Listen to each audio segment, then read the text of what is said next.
Whether you're fly fishing in a stream, getting those ankles wet, or deep in the ocean casting nets, fish nerds. Fish nerds. Fish nerds. It's a podcast. Just for the halibut. Hello and welcome to the Fish Nerds, the show about fish, fishing, and eating fish, or the show that's always interesting, usually funny, and mostly true. I'm Clay Groves, Chief Executive Fish Nerd, your best friend, and I'm so happy you're here, so happy to be here, and we're going to have an interesting show tonight. Today on the show is our Fish Nerds Book Club, the Effin' Book Club, and we're talking about Emily Voigt's book, The Dragon Behind the Glass. The Dragon Behind the Glass was the winner of the 2017 NSAW Science in Society Journalism Award, the finalist for the 2017 Penny O. Wilson Literary Science Writing Award, long-listed for the Andrew Carnegie Medal for Excellence, a Library Journal Best Science Book of the Year, and nothing but good about this book.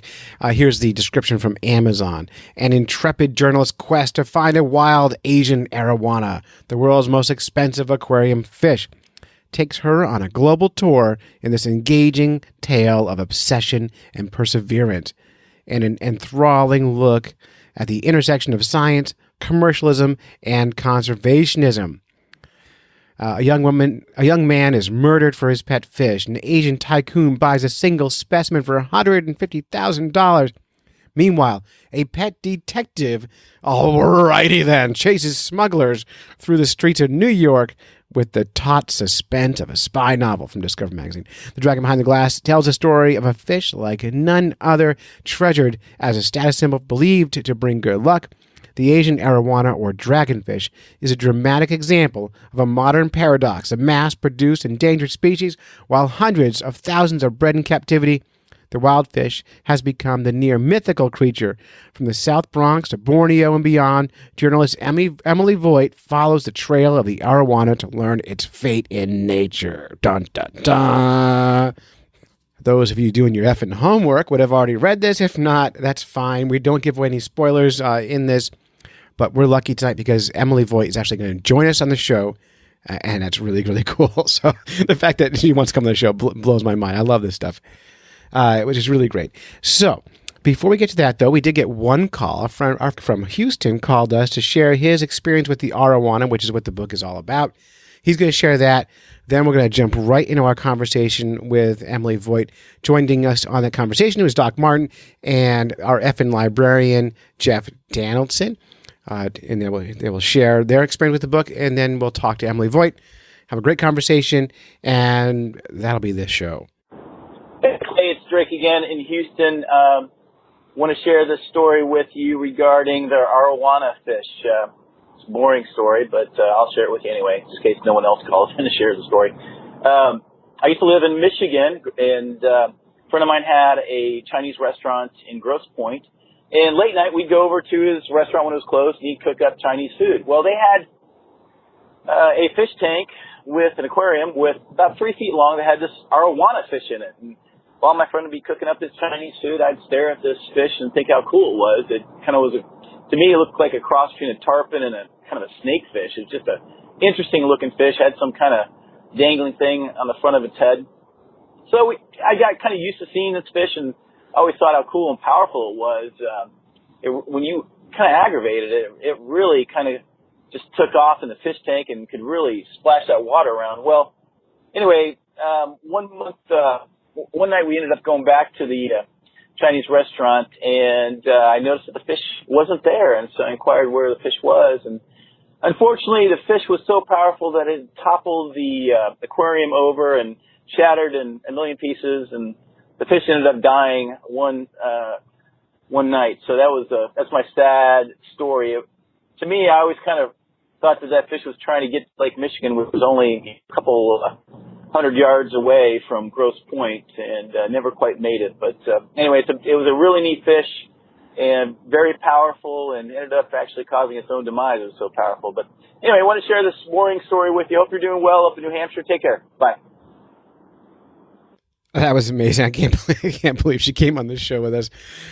This episode is brought to you today by Spread'em. Spread'em is a portable outrigger for trolling for fish. It's a one-of-a-kind adjustable assistant for hooking up multiple lines to your boat without the hassle of crossing lines. Everyone that's used the prototype has loved it. It's great for trolling fish in a boat with your friends. And then if you go to officialhooklinesinker.com, you can watch a video of this product in action. This is still on the fundraising stage. If you support them, you will save $150 off your outrigger, so it's a great deal. You can go back a couple episodes and you can hear our interview with Michael Willett, who invented this. Go to officialhooklinesinker.com to save. If you order it and you put the word spread in the comments, you can save 10% off of anything at officialhooklinesinker.com. Or if you want to go to GoFundMe, look for Spreadem, SPREAD-EM. Give them a few bucks. That helps them a lot. So if you don't want to buy it, you want to support a local business, that's a good way to go. That's officialhooklinesinker.com. Jeff Donaldson, our Eppin Librarians here, and Doc Martin could not stay out of this one because this is right up her alley. So Doc Martin is here, and we're talking about Emily Voigt's 2016 hit book, The Dragon Behind the Glass, and we all read it. Yes. The whole thing. The whole no, not me. I read the whole thing. 90%. Jeff, you were just talking off air about what was the most fascinating thing about this book for you. What was that? You were just doing it. Yeah, so many years ago, back in the early 90s, my best friend and I were really deep into the aquarium world. And in fact, we had an arowana that someone gave to us because it outgrew its tank, and we had an absolutely enormous tank that we put it in. And unfortunately, given the kind of predatory nature of the arowana, you would think it would be an aggressive fish, but it wasn't. And we had more aggressive fish than it in the tank. It was a big tank, so it had big fish in it, and they bullied it really bad. And so we eventually passed it on around the aquarium circle of life of aquarium hobbyists to somebody else that could have had a tank big enough to keep an arowana. And this is the South American silver arowana. And that was what originally struck me with the book. I work at a library, and this book comes by with a picture of an arowana on the front, and I go, oh, wow, cool. I'm going to read that. And turns out it's like way more than just about a fish. It's about the aquarium trade. It's about the ramifications of putting something on the CITES list. There's even murder and crime and all this stuff in it, and a very interesting cast of characters like Kenny the fish, who likes to take pictures of himself naked with strategically placed fish. Who doesn't? Yeah, well, no, I mean, obviously we all do. The Heiko, I don't know exactly how to pronounce his name. He seems like one of those colorful characters. Then you've got Tyson Roberts and all these fish experts. And then just even the people who at the end of the book who are with her, just her local, I don't know what you'd call them, guides, I guess, Michael and Esteban. I mean, it's all very interesting. The story of the people is as interesting as the story of the fish. And that's what I liked about it. Perfect. I think we're done. We're done the book discussion. It was funny because for me, what I liked best, especially near the end of the book, is when and we'll talk about that with Emily in a few minutes, is I liked when she started talking about how to define a species, because one of my favorite things I'm teaching is speciation and how we can't agree on what an animal even is. She brought up my favorite topic, which is there's no such thing as a fish. No such thing as a fish. I love that. By the way, there's another podcast in the world called No Such Thing as a Fish, which I refuse to listen to because I'm boycotting them, because that's a great name. It bothers me that they nailed it. And she talked about the kanduru, which is one of my favorite fish to talk about because it's so horrible. And, it's always fun to talk about urinary tracts and fish together. So those were things I'm going to bring up with her. Doc, what are you going to focus on? Sure. So I really liked her view of ichthyology. I thought that was just really interesting. And I think it's towards the end of the book where she kind of brings up this point of A lot of the ichthyologists said that, now a lot of people are molecular biologists. They're all doing this DNA. You don't have whole organism experts anymore. And actually, that's something that in academia, we talk about all the time. So my university, one of the things that we do is we actually value these whole organism experts. I think much to maybe the chagrin of the administrative aspect, because that's not really where the money is anymore. So students don't want to come to learn about fish. They want to learn about that new cutting edge technology, about genetics and CRISPR and all of those really neat things. And so that is really, really true and accurate. And she had a lot of other really interesting kind of insider-ish insights about the CITES and IUCN red listing and, the double-edged sword of listing a species or discovering a species and what that does to the species itself, and whether or not these kinds of lists are actually a good or a bad thing. And I really like that. Right, because she gets into talking about how scarcity, how making it a commodity actually adds value to it and actually can crash that fish population. If you say you're not allowed to have that thing anymore, then the few people who have them now have this more valuable thing. So, and humans like that stuff. That's so much fun. And yeah, and there was another interesting issue about they're farming these Asian arowanas for sale. So they're readily available from aquaculture. So, what do we make of that when we have a species that's endangered in the wild but being propagated in captivity for the aquarium trade? How do we deal with that as well? Because that would provide an easy conduit in from fish from the wild, as you just slip them in with the aquacultured fish. But then there's also the idea that,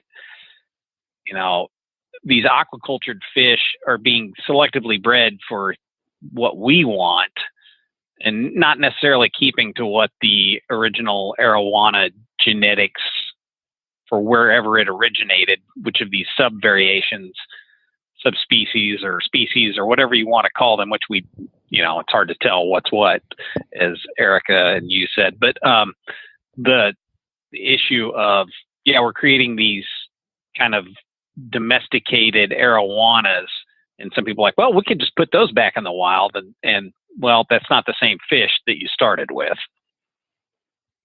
It's a never-ending challenge, and it's probably no winning answer to any of this stuff. And I can't wait to see what Emily has to say about all these things. And there she is.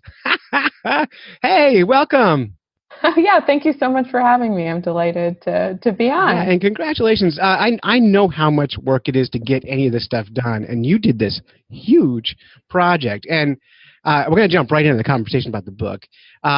So this book's all about the hunt for the most expensive aquarium fish in the world, the arowana, right? Yep, that's right. And you traveled the whole world. And my first impression reading the book was, you remember Lord of the Rings, when you get the book, you open the front pages and there's a map in there and you can see the whole world of that. The places you go in this book might as well be out of that book. I had no idea where you were. I was trying to follow, and I wish I had a big map so I can trace your adventure. So tell us about the most exciting place you went on this adventure looking for this. Oh, yeah, thanks. I mean, I have to admit, I learned a lot of geography over the course of the years that I was working on this, because I also was not familiar with all of the corners of the world that the fish ultimately took me.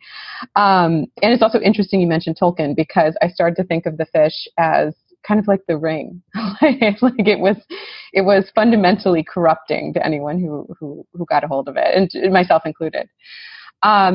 Yeah, in terms of what was most exciting, I mean, I would think basically it took me to Borneo initially, and then in an unexpected twist, I landed in the southern tail of Myanmar, which was at the time closed off. It's still very hard to kind of get into. It's not an open area.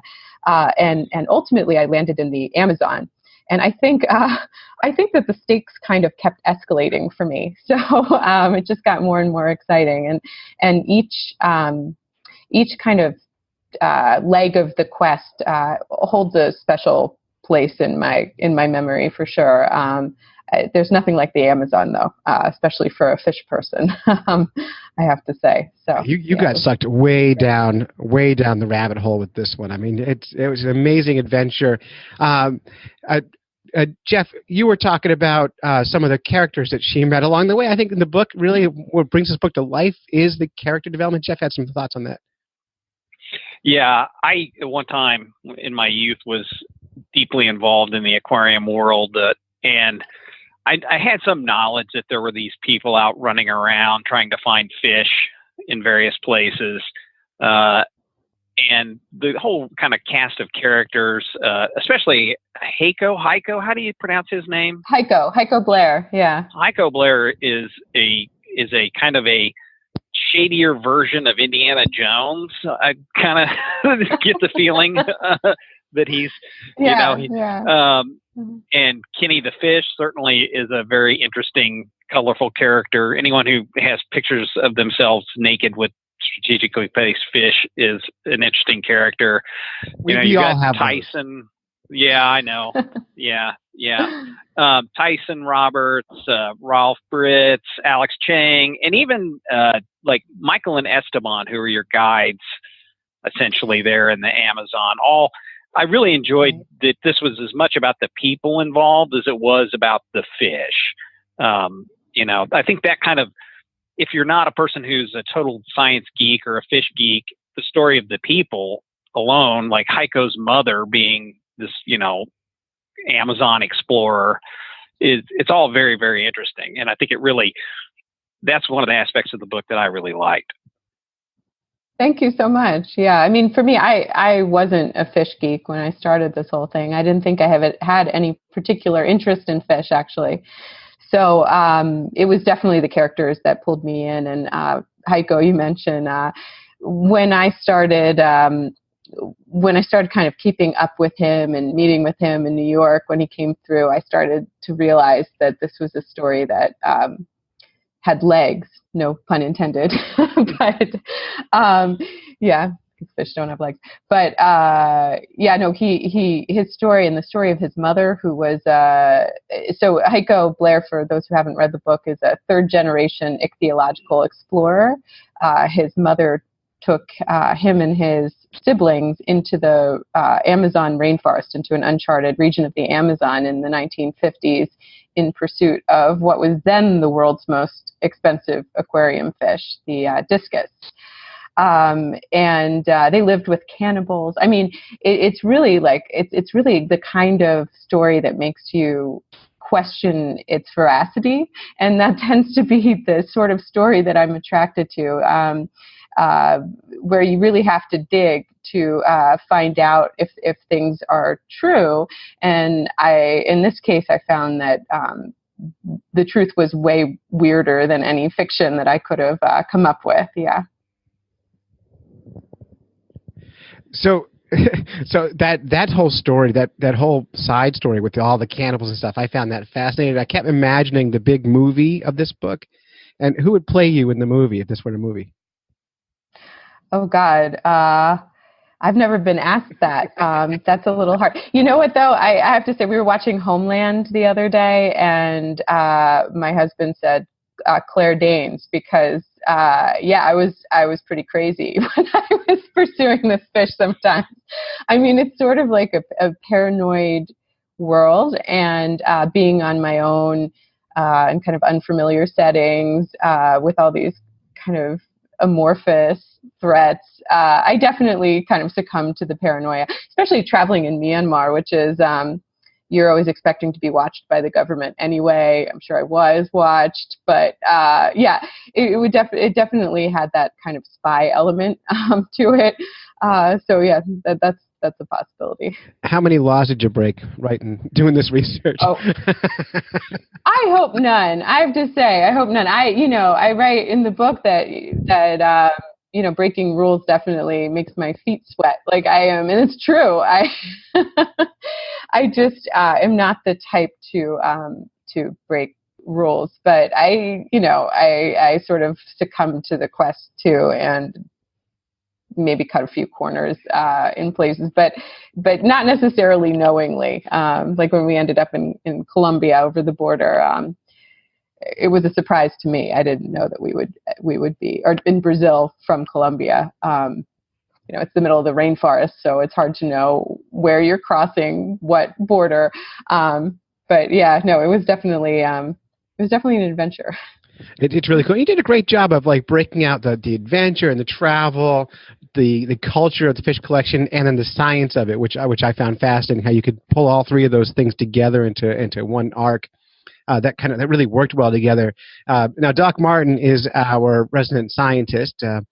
She's like 22 years old, has a PhD, and college professor, all the things. But she has some thoughts on some of the science. You're almost there with the age, Clay. Real close. Hi, Emily. Nice to meet you officially.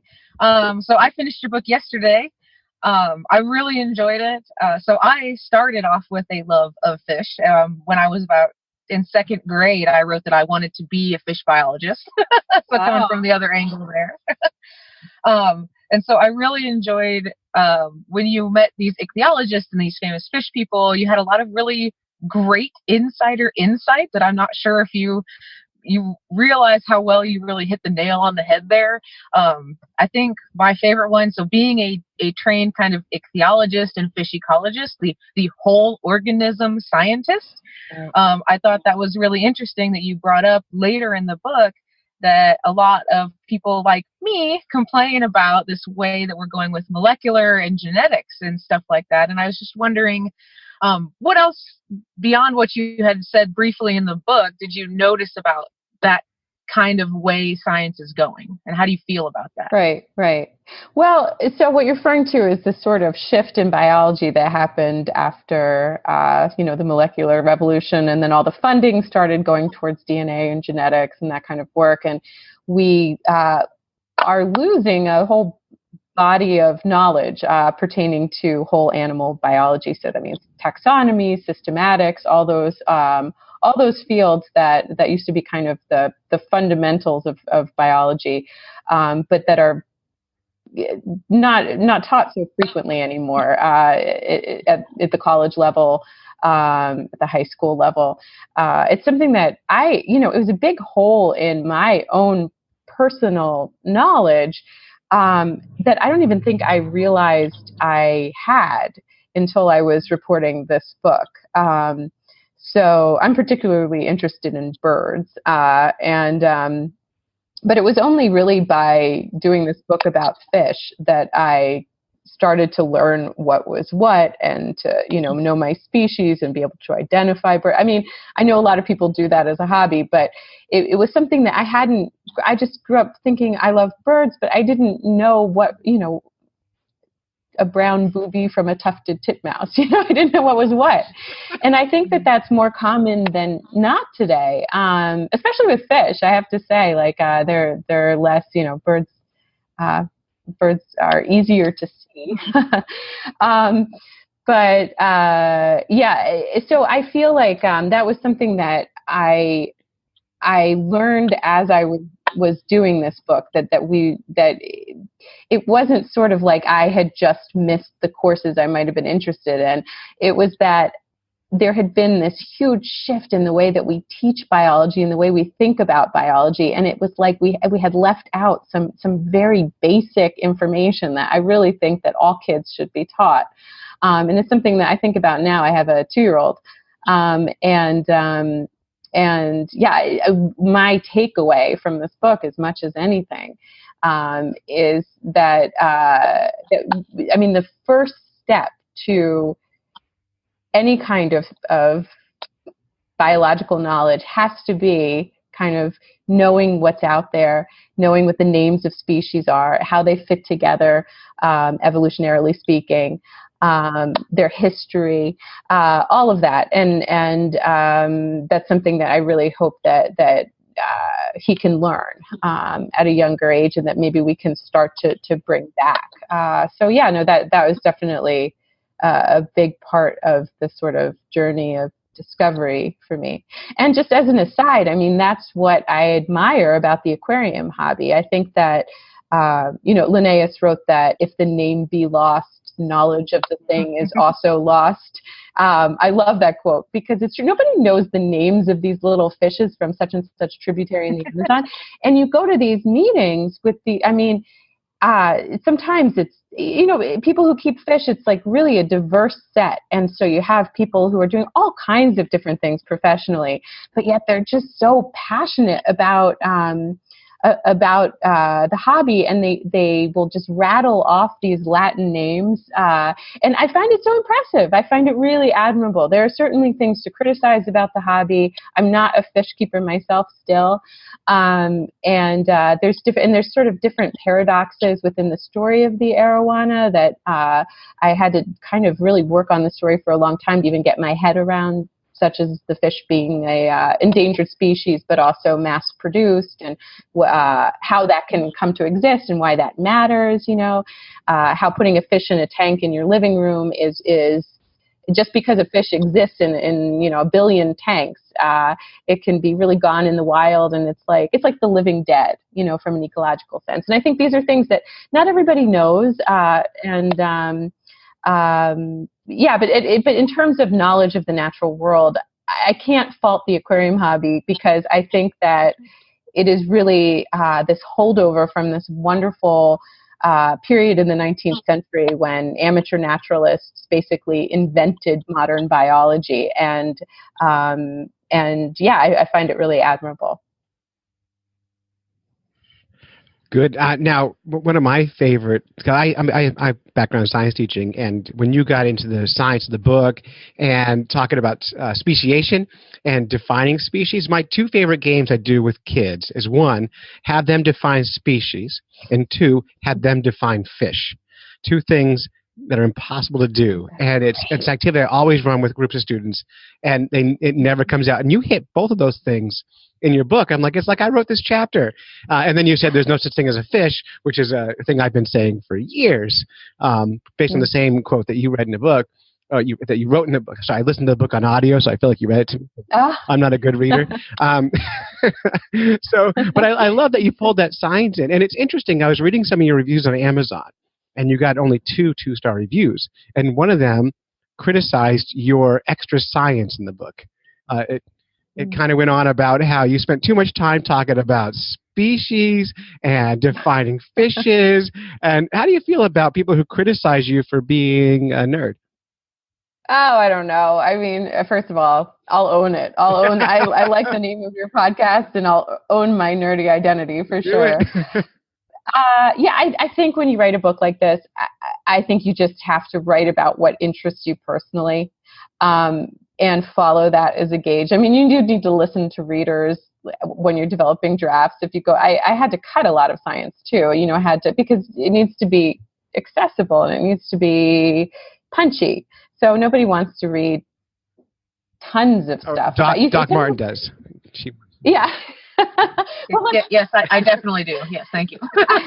I'm sitting in a room filled with fish books. I mean, I have like wall-to-wall fish books in here. So I read a ton, so I enjoy it. But I do think that the best science writing can boil down these concepts into sort of digestible bites, But that said, I mean, I don't know. The one thing I learned after this was published is that when you put it out there, people say, like, what, you have no control. It's, I don't, some people might not want that much science. Some people might not want me in the narrative, which I ended up deciding to do. And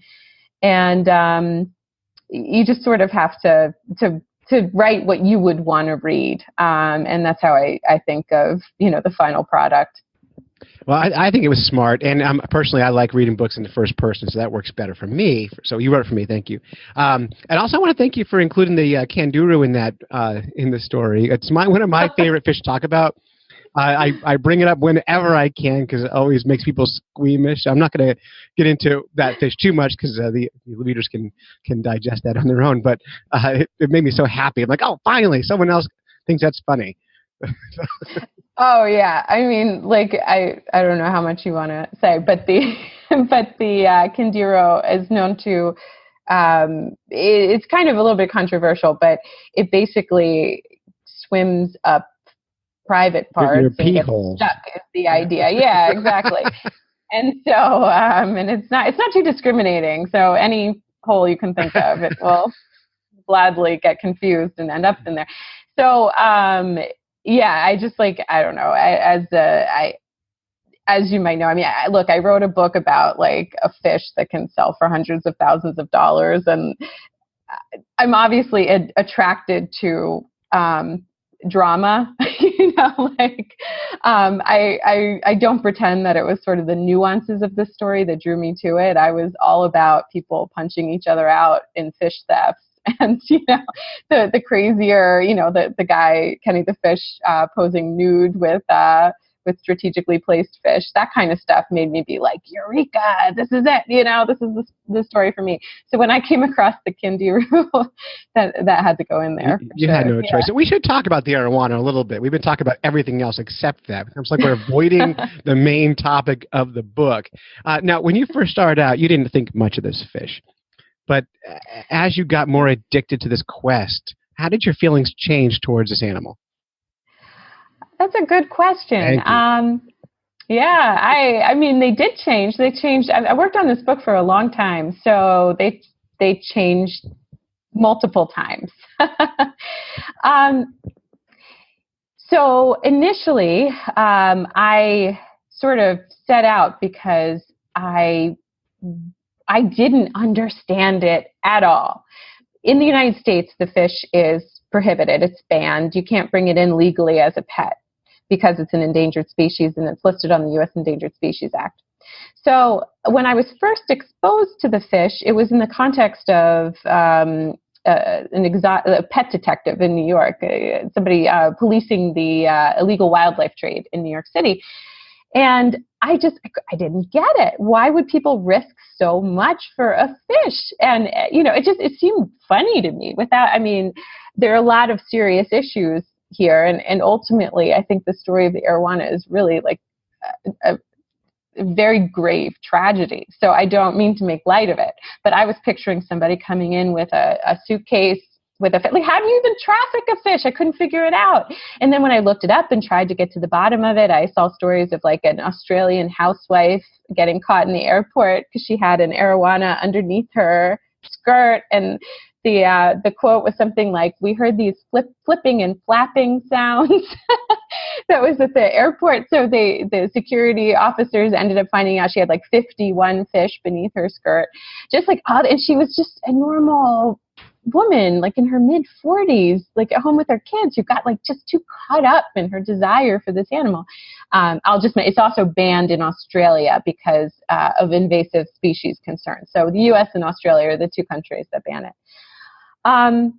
So yeah, here in New York, I heard about a Wall Street banker who had broken down in tears when his illegal pet fish was confiscated, and I just was like, what is going on? Ultimately, I visited somebody in a high security federal prison. They searched me before I went in. I couldn't even take a pencil. I had to just remember everything he said to me, and he was there because he was like so into this fish. I asked him. I said, why do you like this fish? And he said, well, because I think it brings good luck. And I just stared at him for a long time. And even he had to laugh because here he is sitting in like a federal penitentiary serving his time. Well, it brought you good luck. Yeah. Oh, did it? Well, I don't know. Look at you now. Well, I managed to disentangle myself from its fin hold. But yeah, no, for a lot of years, it put me through the ringer. I kept thinking I would be done with this, but I kind of had the sense that I had to find it in the wild to really understand its story. I think there's some truth to that. I felt like I couldn't really make sense of its history or make any pronouncements about what had worked, what hadn't, without knowing if it was still there or not.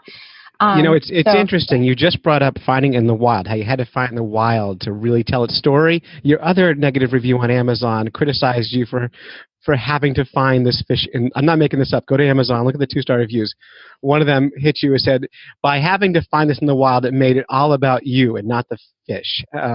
Right. And for me, both of your 2-star reviews are why I love the book, because it thank did become you. about you. It became about obsession, and I love obsession. I love that nerdiness, and you just dug in on this thing. Now, Jeff, you had some thoughts about the endangered species and how the whole process works with these fish that you wanted to ask about. Are you still with us? Yeah, I'm still here. Yeah. So like I said, I used to be into the aquarium hobby quite a bit. Actually, at one time, had my roommate and I, my best friend, had a very large fish tank, and we got passed down a arowana, a silver arowana, South American arowana, that had outgrown its previous tank, and we had it for a while, and it certainly was a very interesting fish. I will say that you would think it being this top predator would have been the boss of the tank, but it wasn't, and it got bullied really bad. And we eventually had to pass it on to somebody else. It was a bit of a shrinking violet compared to some of the cichlids that were in the tank. But anyway, the whole issue of and I think it's been brought up here in this discussion before, but that this thing can be simultaneously an endangered species and mass produced is a paradox that is hard to deal with, because some people are going to say, why can't we have this if they're breeding them by the thousands and thousands? And then also I think you address in the book that some people are like, well, we can just take some of these bred fish and put them back. And of course, those aren't the same fish that originally came out. We've been shaping them to what we want them to be. And so I just thought that was a really interesting part of the book, the paradox of an endangered species that's also mass produced and available. That's right. Yeah, it took me a while to get my head around. So just a couple points. One is that the silver arowana you mentioned, that's from South America, just for any listeners who are like, wait, this guy had an illegal fish. That one is perfectly legal in the United States, and it doesn't sell for a ton of money. It comes from, it's a much wider distribution for the silver arowana from the Amazon. So it is a relatively common fish in the Amazon. But still affected by this trade, and I can kind of explain how. The Asian arowana, the fish that I started writing about, a close cousin to the silver arowana, lives in it's still also a relatively wide distribution for a fish because it's across Southeast Asia. But it's smaller because it's just not an area as vast as the Amazon floodplain. But right, it is, I call it a mass-produced endangered species because it is virtually depleted from the wild. So they are extremely hard to find in their wild habitats now. They're still there, but just nothing like they were 30 years ago, 40 years ago, and likely to be fished out if they ever, are found. And at the same time, it's bred by literally the hundreds of thousands a year on farms in Indonesia, Malaysia, and Singapore. So, and it's all tracked. It's all tracked by CITES, the Convention on the Trade of Endangered Species of Wild Fauna and Flora. It's a treaty administered by the UN since the 1970s. And it kind of governs what can go where. And so all the farming program is certified by CITES, and all these fish are microchipped and then tracked. And so theoretically you can, there's tons of smuggling. There's a very dark side to the trade, but theoretically you can look up and see that these things have literally been traded by the millions across international boundaries. But at the same time, so it's hard for people to understand who like the fish. They're like, well, look, mine is bred. A lot of people in the U.S. don't understand why it's not allowed in, given that they really do come from farms now. They really do. Even when you find smuggled fish coming into the U.S., I would say with 99% certainty that these are not wild-caught fish because you just can't find the wild-caught fish anymore. They're almost always smuggled from farms. Now, the farms might not be properly certified or such and such, but these are, they're farm-bred fish. But, you know, the commercial farming of endangered species is really the bigger topic in which the arowana story exists. And it's a highly controversial enterprise because there can be all of these negative repercussions to creating a market for an animal. Which has really been what happened to the Asian arowana. It was after the farming program began that suddenly there was a spate of fish robberies across Southeast Asia. You know, Singapore, which has one of the lowest crime rates in the world, had 4 fish heists in a single week. There was a really horrific murder that I start the book with, in which a young man was nearly beheaded for his fish. And all of this is in the wake of this well-meaning farming program that intended to flood the market with fish and extinguish demand. And it didn't in the case of the arowana. You could argue perhaps it has in the case of other species. I get into that a little bit around crocodilians, which is a slightly different model. But I think we need to pay attention to what happened to the arowana because it applies to all kinds of other things like tigers. You know, there are more tigers on farms in China now being bred for their meat and bones than there are in the wild, and that has serious repercussions for the wild population. Yeah, definitely. Having been involved in the trade, not in the trade, but in the aquarium hobby, at times I felt not good about it at times, and ultimately I quit keeping exotic fish for that reason. Was that somebody's out scooping these things out of rivers somewhere. There's some demand, and I don't know the sourcing of this. I don't know how these fish are getting to me here in the United States, and I eventually turned to keeping native fish instead. That's because fantastic. Number one, they're free. They're right outside the back door. Yeah, that's great. I could just go out down to literally shortly after having the big, huge fish tank and everything like that with all these exotic Amazon fish in it, like the red-tailed catfish and things like that. I just kind of said, I'm kind of done with this. And I would just go down to the creek. Just, I could walk from my apartment to the creek and go catch interesting, attractive fish, put them in my aquarium. And I knew that these weren't endangered species. They weren't, having to be transported all over the place. Who knows how much, mortality you have involved with that. And so, I pretty much gave up the exotic fish aquarium hobby and just settled on, I'm going to keep what I can find locally. Look, I'm all for that. I don't say it explicitly in the book, but that is something that I concluded myself as I was doing this story.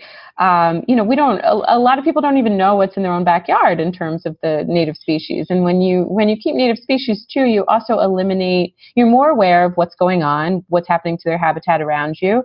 And you eliminate the concern of introducing invasives, because that can happen. The aquarium industry actually moves more species globally than any other industry. I found that extraordinary. It's crazy how often. But one thing, really be careful with this kind of talk about keeping natives. I'm going to interrupt for a second, just because in most states it's illegal to take your native fish and put it in an aquarium and keep it in your house.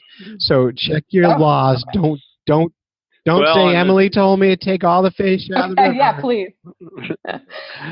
It is legal in Missouri as long as it's not a game fish. Okay.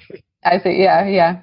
I mean, I wasn't picturing actually wild caught. I was thinking, from aquarium shops that know what they're doing. But yes, absolutely. It's not something, I admit, it's not something, keeping natives is not something I know a tremendous amount, just because I haven't, I'm not a fish keeper myself. For other reasons. So, yeah. So with all this said and done, do you still like this fish? Do I like this fish? Well, do you hate him? Are you like, does he just make it bananas, or you're like? Yeah, I do. I do like this fish. I never found them particularly attractive. They're sort of this dinosaur era, tough looking, gnarled bulldog of a fish. And, I liken a lot of the photos. So if people Google the Asian arowana online, and then they might think, well, that woman's crazy. These are actually beautiful fish. But, it's sort of like looking at Photoshop models because they're under certain lighting and it's like they're very carefully posed.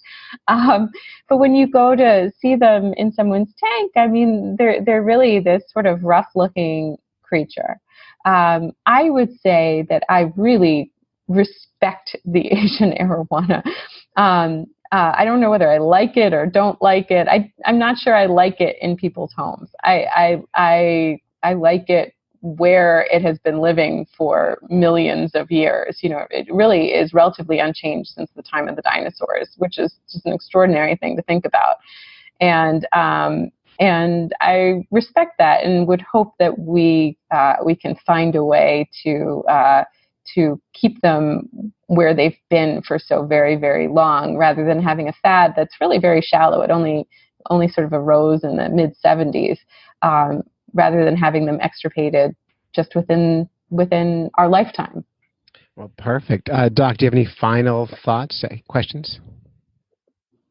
How about two final thoughts? So my first thought is, I didn't want to interrupt when you're talking about the aquarium trade because that's really cool, but I have one experience in the aquarium trade. When I was finishing my dissertation, I worked at a local pet store, and I used to, because I'm a huge nerd, they always have, pet store names for fish, which may or may not reflect on what that fish really is.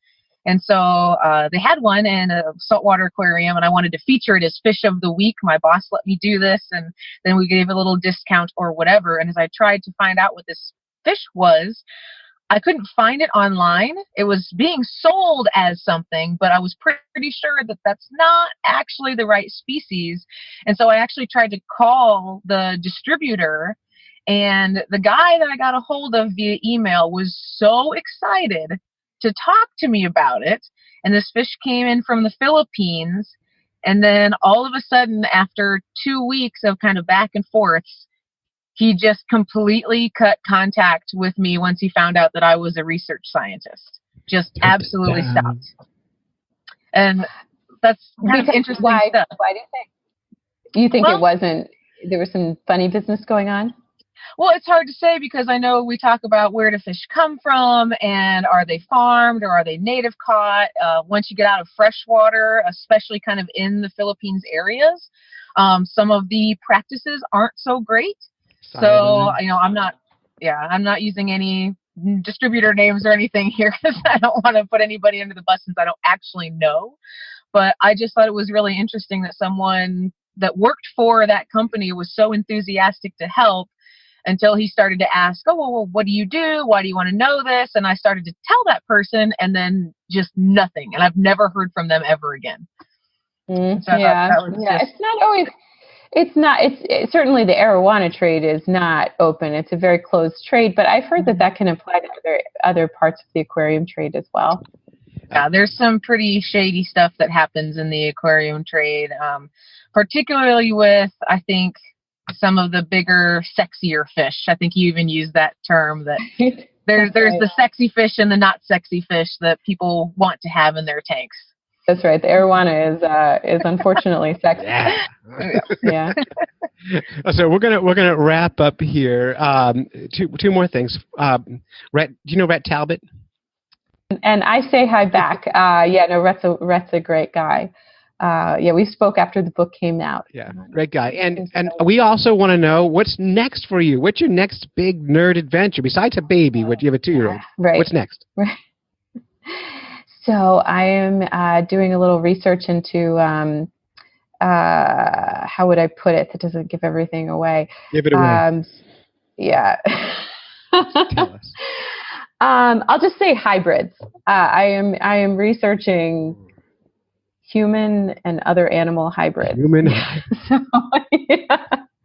So, superheroes. I love That's it. the idea. But yeah, no, it's kind of a story idea that was in my head for some time, and I've just started to dig into it. But as you know, with the fish story, I reported that for something like 3.5 years and then took another 2 to write it. So I'm not necessarily the fastest, but this one has me motivated. So yeah, I'm hoping to move on it faster. Well, congratulations. It's just so much work getting to where you are, and it's a big deal, and it's exciting. And thank you so much for your time today. To us, our little show, it's a big deal that you made time for us, and we really appreciate it. Oh my gosh! Anytime. I really enjoyed it, and and I look forward to listening. Yeah. Perfect. All right. I think, Jeff, are we done? Thank you. We're done. Cool. Oh, thank you so much. It was such a pleasure. I really enjoyed our conversation. So that's it. You've listened to a bunch of Fish Nerds when you should have been fishing. Theme music today is from our friend Wally Pleasant. Still can't believe he made us that silly song. I love it. Special thanks to Doc Martin, Jeff Donaldson, and our who is our effing librarian. A huge thank you to Emily Voigt, author of The Dragon Behind the Glass. Really excited to have her on the show. I hope you guys enjoyed it. Next week on the show, we're going to talk about fall or winter trolling for lake trout. We took a trip and had a good time, recorded some good audio for it, so stay tuned for that. Special thanks to our families for supporting us while we podcast, go on fishing quests, and doing all the silly things that nerds do. So until next time, follow the code of the Fish Nerds, spawn early, spawn often, never trust a free lunch with strings attached, and swim against the current every chance you get. Whether you're fly fishing in a stream, getting those ankles wet, or deep in the ocean casting nets, Fish Nerds. Fish Nerds. Fish Nerds. It's a podcast. Just for the halibut! Fried in a basket or broiled in a pan. Eat it raw like you're in Siam. Fish Nerds. Fish Nerds. Fish Nerds. It's a podcast.